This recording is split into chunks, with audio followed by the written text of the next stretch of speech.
welcome to the deep dive. I want you to picture a scenario that is practically a daily ritual in the professional world right now. Oh, I think I know where this is going. Yeah, you probably do. So you are attempting to authenticate into a system you haven't accessed in a while. Right. You bypass the initial single sign-on, you hit a secondary portal, and you are staring down a password field. The dreaded password field. Exactly. So you input your standard high security credential, and the system rejects it. Michael. So you try the variation you use when a system forces a special character, right? Like an exclamation point at the end. Yeah, or a number. Right. Still rejected. So you go through the whole reset flow, you generate a completely new string, and then... The system tells you that your new password cannot be a recent password. Yes. Exactly. It's a friction point we all know intimately, and it actually sits at the center of a massive structural shift in how we manage our digital identities.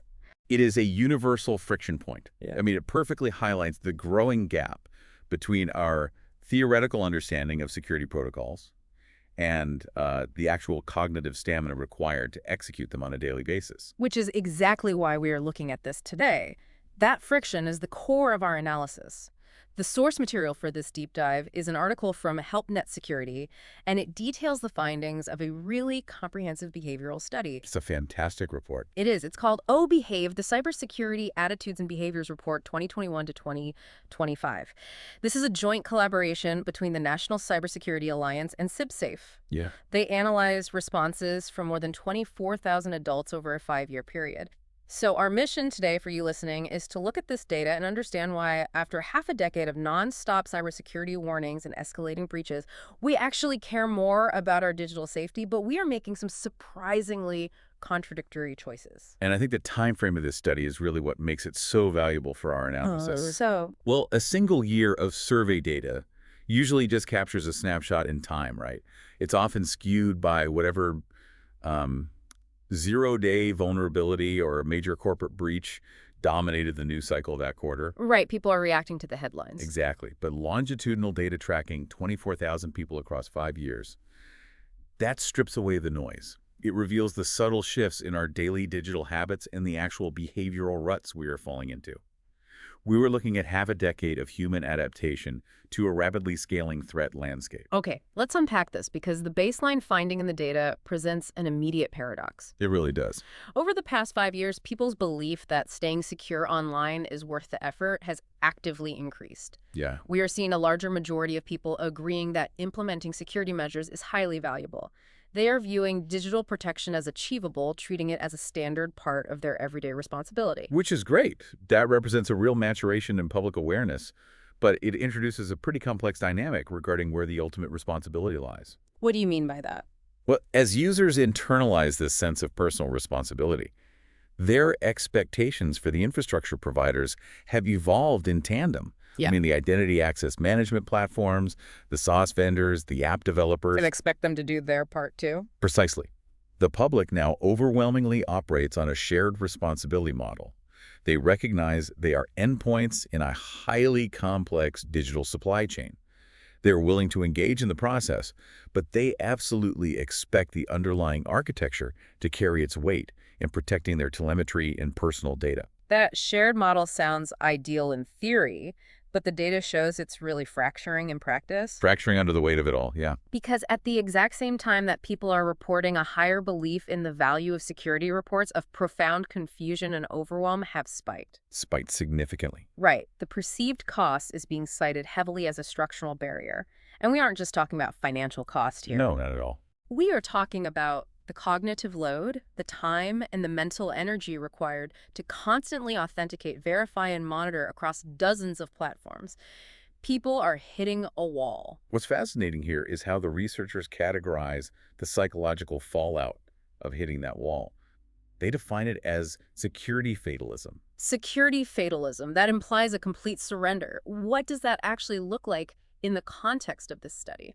The report defines security fatalism as the ingrained belief that security efforts are ultimately pointless because personal data is already out there. It's already online. Like, the damage is already done, so why bother? Exactly. And if you look at this through the lens of behavioral economics, it's a highly rational response to an asymmetrical environment. It's very similar to the concept of alert fatigue that we see in enterprise security operations centers. Right, where analysts just start ignoring red flashing lights because there are too many of them. Right. You have this rising internal desire to be secure, colliding head-on with the external reality of constant breach notifications and escalating authentication demands. The user wants to comply, but every interaction requires jumping through a new administrative hoop, only for them to read the next day that a major data broker leaked their profile anyway. So they just give up. Eventually, yeah. The mental calculus shifts, the perceived return on investment drops to zero, and the user simply accepts compromise as a default state. It is the cognitive dissonance of doing everything right and still losing. Which brings us to a quote from the executive director of the National Cybersecurity Alliance, Lisa Plagamere. She summarized this tension perfectly in the article. It's a great quote. Let me read it exactly as she said it. Quote, "People understand cybersecurity risks better than they did 5 years ago, but the behaviors that actually reduce risk are becoming harder to sustain. As an industry, we need to do a better job connecting the risks people hear about to the specific actions that protect them."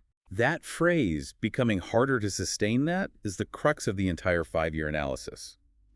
The industry has effectively communicated the threat, but the remediation strategies provided to the public are fundamentally misaligned with human cognitive limits. Here's where it gets really interesting. Let's look at the absolute epicenter of those cognitive limits. Password creation. The bane of our existence. Truly. The data reveals a very specific shift in how we are handling credentials, and it creates this massive illusion of improvement. The illusion being that longer is better. Right. Over the survey window, password lengths have actually trended upward. Mid-length passwords are now the baseline, and longer passwords are appearing much more frequently. On paper, longer character counts imply stronger entropy and better security. On paper, yes. But the structural composition of these passwords tells a completely different story, doesn't it? It does. Length and structure are evolving on completely divergent paths, and not in a good way. While users are technically meeting the demand for longer character limits, the inclusion of personal information within those passwords has actually increased. So the character count is higher, but the foundation of the password is just a longer string of highly available open source intelligence. Exactly. Like a partner's name combined with an anniversary or a pet's name. Which is so easy to scrape from social media. That is the first fatal flaw. The second is the continued reliance on simple character substitutions applied to single dictionary words. Like using an @ symbol for an A or a 1 for an I. Precisely. We are still seeing massive usage of replacing a vowel with a number or a symbol. To the human typing it, a 12-character password utilizing these substitutions feels robust. It satisfies the form validation on the website. It gets the little green check mark. Right, the green check mark. But from a threat modeling perspective, it is incredibly fragile. Modern automated password cracking tools using rule-based dictionaries are explicitly designed to predict these exact human behavioral patterns. Because we all think we're being clever in the exact same way. Exactly. They don't brute force characters randomly. They process massive data sets of known substitution habits. So these longer passwords are functionally transparent to the very threats they're supposed to mitigate. We are essentially feeding our predictable human behaviors into algorithms that already know what we are going to do. We are taking bad entropy and just making it longer. Just adding more predictable characters. Which forces us to look at the other side of the equation here, unique credentials.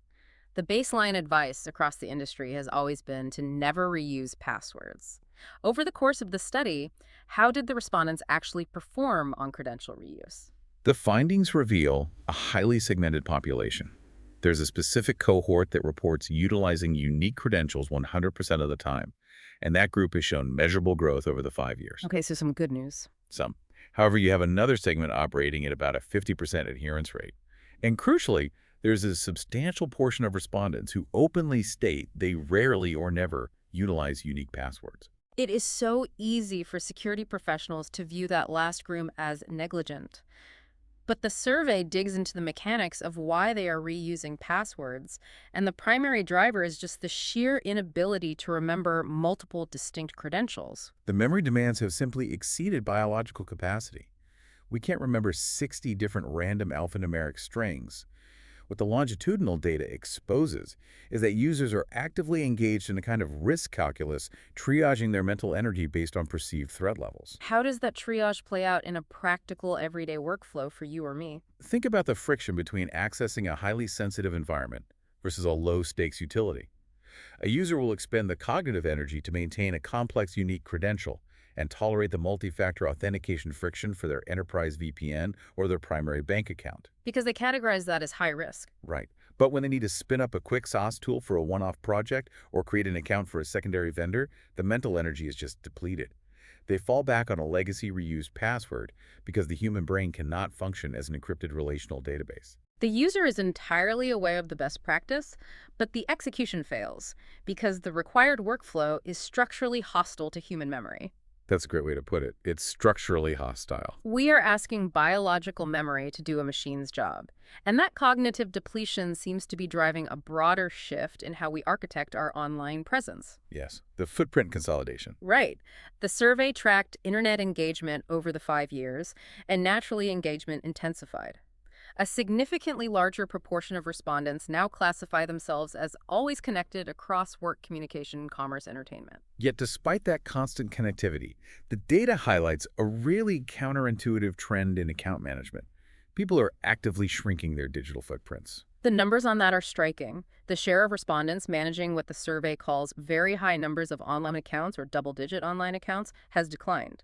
The active account range is now concentrated in a much smaller cluster. Right. But if internet usage is up, why is the total footprint shrinking? It functions as a data minimization strategy at the user level.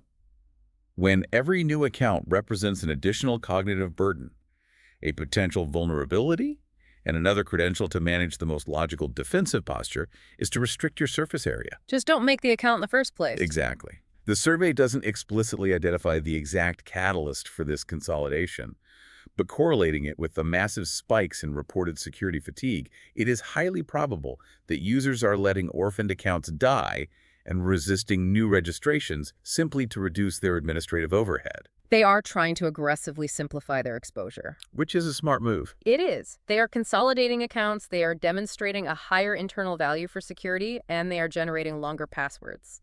By all traditional metrics of user awareness, the environment should be getting safer. But it isn't. No, it isn't. The report delivers a massive climax that contradicts all of that effort.